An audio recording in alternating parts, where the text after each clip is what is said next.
大家好，马上快正月15了，今天来做芝麻汤圆。我会分享一个你从来没有吃过的汤圆做法，非常简单，看完就会。汤圆皮儿要用水磨糯米粉。汤圆皮儿的做法有两种，今天咱们用煮沸的开水烫面。这个方法也是最传统、最受用的，少量多次添加，用筷子慢慢搅拌。像这样看起来表面还有很多的干面粉，没有关系，下手先揉一揉。汤面有时候就是这样，你要是等一点干面粉也没有了的时候，就是很软了，做不起来了。因为汤面硬一点是最好用的。其实这些步骤都是让部分的淀粉糊化，增加粉团的粘性和弹性，提高延展性，方便包的时候收口，还可以延缓面团老化。即使一次包很多汤圆，皮儿也不容易变干，不开裂。很多人包汤圆，皮儿容易裂开，可能就是少了淀粉糊化这一关键步骤。揉好的面团延展性非常好，先让面团休息10分钟。芝麻馅料直接买熟芝麻最方便。熟芝麻经过炒制，外观上熟芝麻有2个明显特征。第一，芝麻颗粒饱满，每一粒都是鼓起来的。第二就是部分芝麻外皮炒掉了，露出里面白色的芝麻仁儿，再放一些提前包好的瓜子仁儿，都是熟的。之后一起放进料理机里面给它打碎。大家来看，碎成这样，越细越好。再加上适量的蜂蜜。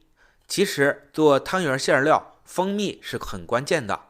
蜂蜜不单是增加香味，更重要的是它可以改善馅料的力学特征，让它更容易塑形。煮熟之后流沙的效果会更好，而且甜度也刚刚好。下面我们可以来分芝麻馅了，每一个馅大小都是一致的，这样做出来的汤圆馅更加的美观。每个10克左右。因为加了蜂蜜，馅料就很容易揉成小球，不会散开。汤圆馅一定要做成圆形的，除了包含了团圆美满的寓意，更重要的是圆皮儿包圆馅，这样皮儿和馅之间不至于留过多的空气，导致受热膨胀时把皮儿胀破了，降低成功率。冷冻半个小时的馅料凝固的状态就好了。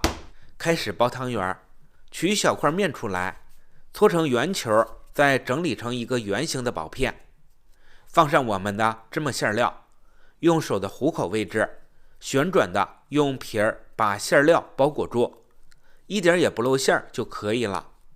这个呢，就是普通的我们吃的传统汤圆的做法，直接下锅煮就行。水开以后改成小火。煮汤圆不能用大火煮，否则汤圆就会煮破皮。全程保持中小火煮，这样煮出来的汤圆更 Q 弹。捞出汤圆带汤汁的一起吃，原汤原味的最好了，外表 Q 弹，里面香甜又好吃。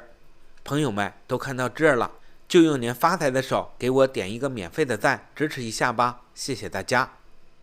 下面再分享一个汤圆好吃的做法，特别适合厨房小白上手。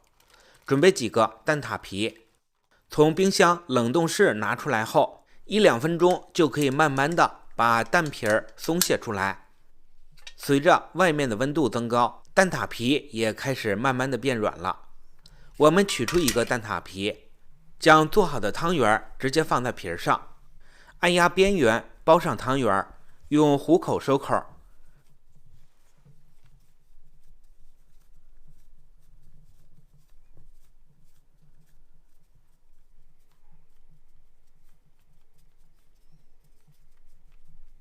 整理一下形状，这样汤圆就包好了。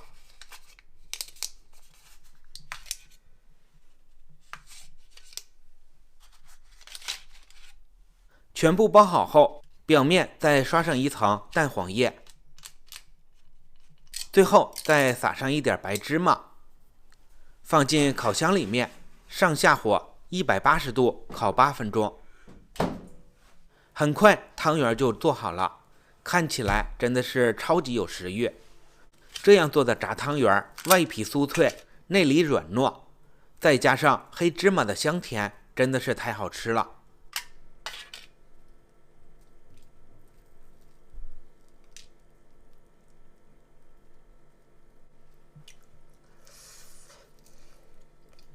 这两种芝麻汤圆，你喜欢哪种呀？欢迎评论在下方，等着你们的留言，我们互动交流。如果你也喜欢，一定要试做一下哦。感谢大家的支持，这里是甜甜美食厨房，我们明天再见。